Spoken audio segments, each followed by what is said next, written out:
It can be really frustrating if you want to play your PlayStation 5 and you run into an error code. In today's tech video, I'm going to show you how to fix your PlayStation 5 error code that reads NP-103111-7.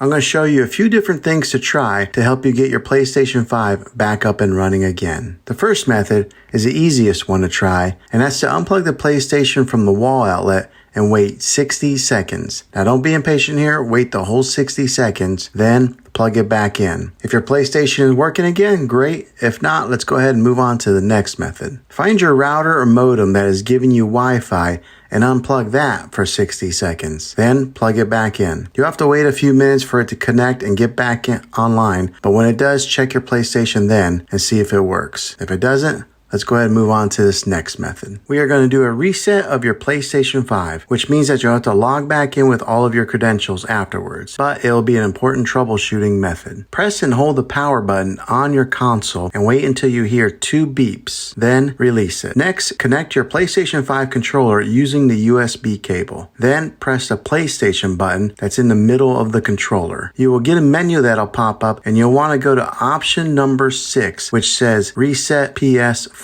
Hopefully, this fixed your problem. If this video was helpful, go ahead and click a thumbs up on it. Go ahead and subscribe to my channel. I make tech videos all the time, and I would love to have you back in the next one. Take care.